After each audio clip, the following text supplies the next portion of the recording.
Hello, my friends.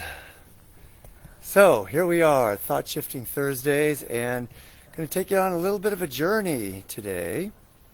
So we put in this new path that we want to show off to our sweat lodge, and so I'm going to walk you out there. We're going to go on a little walkabout here, and I'm going to talk about the sweat lodge. Now something weird's happening right here with the camera. Okay, that's better. Okay, here we go. My lovely wife is doing the filming here.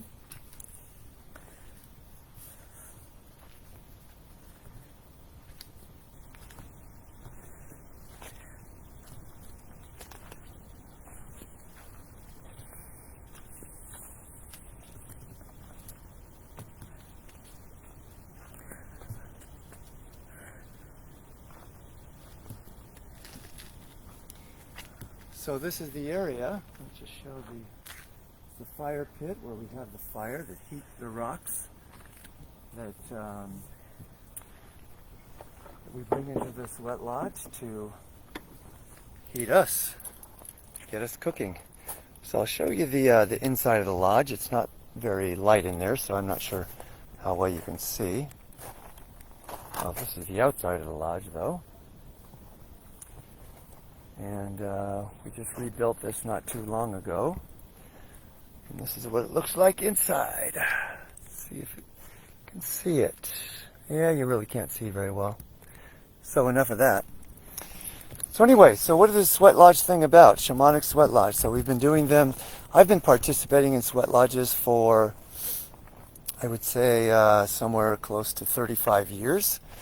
And the first time I did one, people always ask, how'd you get involved in this? And so I guess I'll tell you that. So when I was in my 4-year psychosynthesis, spiritual psychology training, Dr. Vivian King, who, gosh, I could speak for hours about her, would bring her classes to a Native American sweat lodge. And so that's where I first experienced it, fell in love with it, started going on a monthly basis. Been doing them for, as I said, around 35 years. About 12 years ago, I got the inspiration, I got the call to start leading them myself. So a little longer story behind that, but I won't go into it this time. And so it's been about 12 years now, and 12 years next month that we've been doing them here at our home in Thousand Oaks. And so, as I said in my little prelude earlier today, the metaphor for the sweat lodge, and by the way, if you notice, anytime you see a sweat lodge, you'll notice that the door is always low enough that it must be crawled in on hands and knees. So the reason for that is the metaphor, the symbolism is that we are crawling into the womb of Mother Earth to be reborn. And so we crawl in a respectful way. And so what we do is when people arrive, right now during COVID, we're limiting it to 10 people and doing social distancing here at the house as much as possible. Normally we would have around 30 people that fit in that lodge, believe it or not. I'll show you one more time. Actually got 37 people in there one time. That's a bit much. But it was powerful, I'll tell you. You know, most people like it when it's a smaller group because there's more room and people can stretch out and so on. And that's great, but there's something really powerful about having 30 people in that enclosed an area singing the chants together and praying together. So it's a powerful experience. So the sweat lodge is it's a prayer ceremony, it's a purification ceremony. We're purifying, obviously, physically through the heat and the sweating. We're purifying emotionally, mentally, spiritually through the prayers that we say and the singing and the tribal chants that we do together. So when people arrive, they sit around this big circle and everyone shares. I'll show you the talking stick. I didn't put my normal tablecloth out here for my ceremonial items. But the very first thing we do is we pass the sage around, and then we pass the talking stick.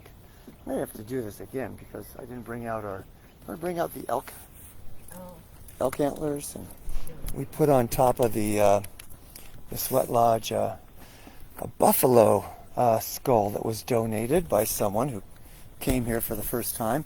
Old friend of mine who hadn't been in the sweat lodge, but walked in, and I guess I got to back up with another story. We had an elder from Pine Ridge Reservation come here to do a sweat lodge, a healing lodge for someone with cancer. And when he came, he brought his buffalo skull and a number of other shamanic items, and he said, if you're going to continue to do sweat lodges here, you have to have one of these. So we started looking around, and I found that a friend of mine said he could get one from his daughter in Alaska, and I looked on Amazon, and you can actually buy buffalo skulls on Amazon, but it didn't feel like that was the right way to do it, so we didn't. And then this friend of mine shows up and says, you don't have to take this, but if you want it, it's a gift. And I said, we've been waiting for it. So you can stand there and hold it for a second. And so the next thing we do is we pass the talking stick around, and each person just shares from their heart. What's in your heart? What's your intention for this lodge? Always encourage people to be as open and vulnerable as possible, because when we speak what's inside us and it gets outside of us, then we're creating an empty vessel to be filled with spirit, with creator energy, as we go through the ceremony. And so after the stick goes around a little ways, then we pass around this elk antler. And that's elk medicine, which is the Lakota tradition. The elk is a symbol of love and power and strength. And so each person just connects with it. Do you want to... You're never here when we do that because you're checking people in. Yeah. Okay, so just connect with it by... This is my lovely wife, if you don't know her, Karina Vieta Hardula. And receive that elk medicine. So... and then we bless each person in once everyone has shared, and we talk about the protocol for the lodge. This is our water pour that was given to me, by the way, by the Lakota elder from Pine Ridge. There's a story in itself as well. So this guy was just such an amazing teacher. Every moment that he was here, every move that he made, he explained why he was making that move. There was a purpose to it.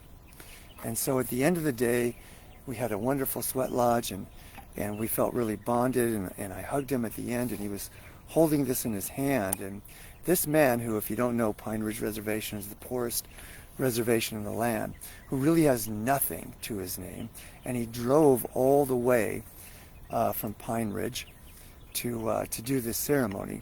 He hands me this and says, I have to give this to you.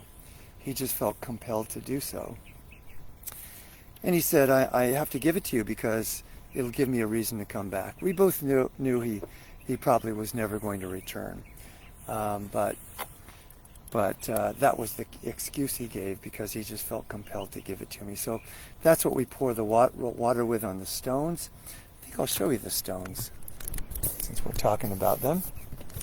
So these are lava rocks that we collect from Barstow. There's where they're mined over there. So we've got all of these lava rocks that we use. We put them on wood, and there's a whole science to doing that I won't go into. And then they heat up for about an hour and a half or so. And then we bring them in with those pitchforks over there, usually about 7 or so at a time. For the first round, and then for the subsequent 3 other rounds. So I'll tell you what the 3 rounds are about. So the first round is I'm calling in the directions, and calling in various spirit entities as I call in the directions. Listen to those birds. And by the way, oftentimes when we're doing ceremony, the hawks come around and do amazing things for us, amazing displays. One time, Mother Hawk just came and just hovered right above the lodge. That's not an easy thing for a hawk to do. The hawk is a messenger, and the red-tailed hawk specifically is a messenger about purpose. So So yeah, for a hawk to just, it takes a lot of effort to sit there. So right above the very center of the circle. Another time, I came out and was preparing the lodge for that ceremony that night, and there was a red-tailed hawk feather right in the very center of the doorway, as though it had been placed there, and I feel that it was. So we call in the directions first round. Second round, we, those aren't birds, that's some kind of saw going on over there, I guess. We call in the directions. The second round is a prayer. We actually go around. Every person in the lodge says prayers for self, prayers for others, and prayers for the world. Third round is a singing round. So we're singing various tribal chants, and I think I might do one for you to close us out today. And the fourth round is a visioning round, a meditation round. Sorry about that. The computer screen keeps falling down. It's a little bit heavy. It's a visioning round, and so that doesn't mean you're going to necessarily receive something visual, because everyone, looks like we got a poor connection on Instagram. That's okay. If it works, it works. If it doesn't, it doesn't. No attachment here. And so in the visioning round, so you might receive a visual, you might receive it simply a whispering in your ear, a song in your ear. It may be just a feeling that you get in your heart, because everyone receives information and inspiration differently. So, and that's the time when we just surrender. You know, as I said before, as I said earlier in my preview to this broadcast, you know, we're purifying through the heat, but it's not, the sweat lodge is not about pushing beyond your limitations or any kind of struggle. It's about being in harmony with our bodies, in harmony with Mother Earth. And so, as I say over and over, anything that we resist not only persists but magnifies. Anything that we embrace then becomes our teacher, our healer, our ally. And so, to the degree that we can surrender into the heat, we can be lifted into higher states of consciousness. And so, as I said, the metaphor is that we're crawling into the womb of Mother Earth to be reborn. And it's a perfect metaphor because we find ourselves in a completely dark, moist, and warm, if not very hot environment, much like a womb that is simply cooking us, that is gestating us. And so having done hundreds of these ceremonies, when I come out, every time that I come out, I feel as though I am reborn. I'm looking at the world through new eyes. So I tell people, as you go into the lodge, expect that the person you come out as is a completely different person that you went in as. And so that's how it works. People report amazing healings, amazing new shifts in their lives. What they pray for in the lodge tends to come about, not necessarily in our time, but in Spirit's time, in Creator's time. It's been very few people. It's not for everyone, by the way.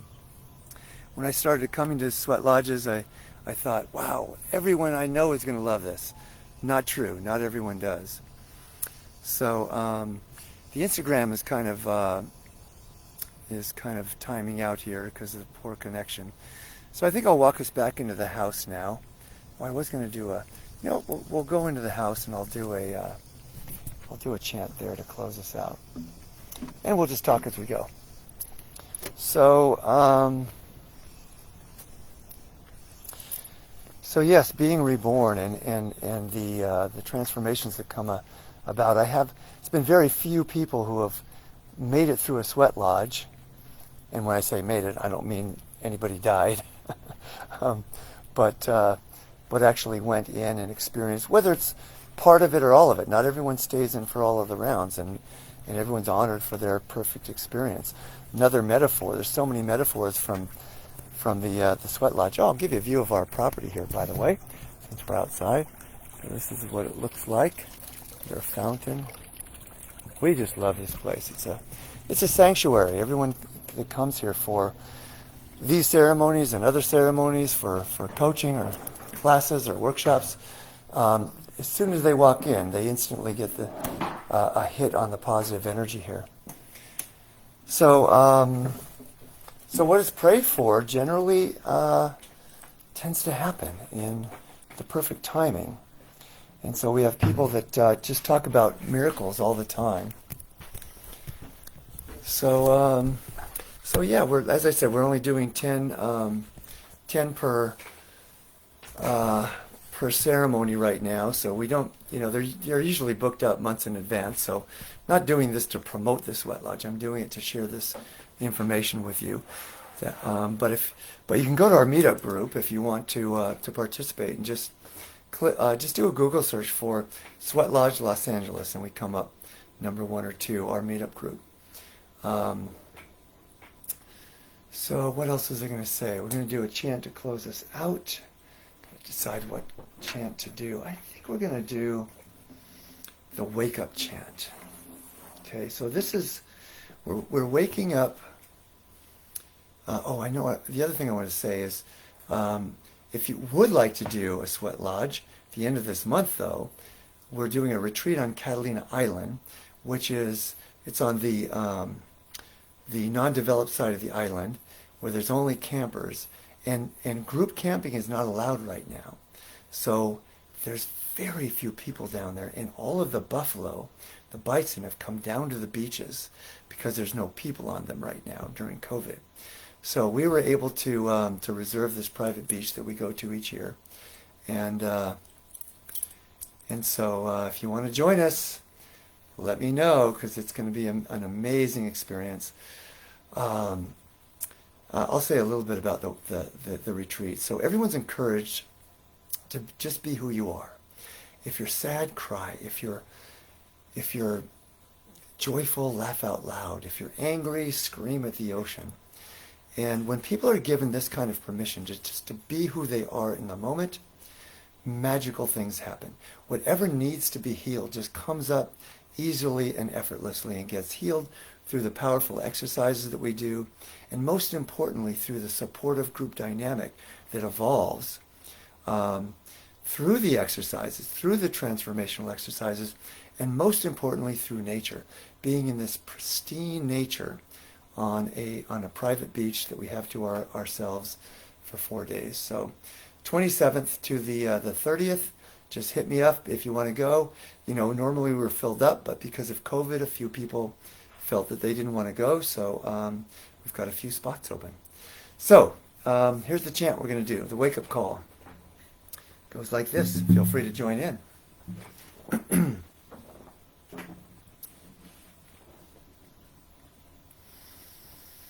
Ochi mata ea o, hea hea hea. Ochi mata ea o, hea hea hea. Ochi mata ea o, hea hea hea. Ochi mata ea o, hea hea hea.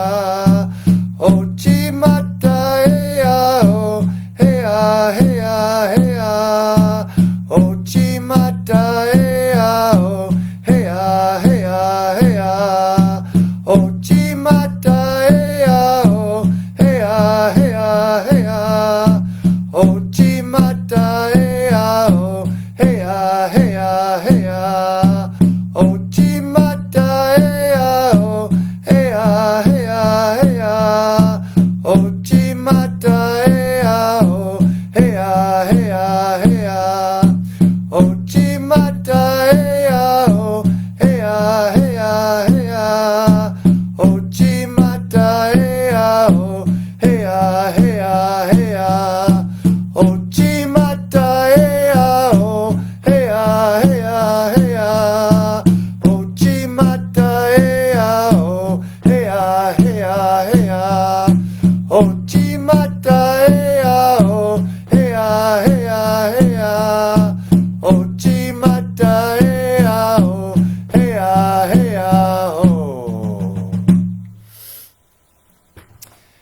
Waking up love in our hearts, waking up love in the hearts of everyone in the world. All right, my friends, love spending these thought-shifting Thursdays with you. We'll see you next week, if not sooner. And be joyful, be in love, be kind to yourself and everyone else. All right, bye for now.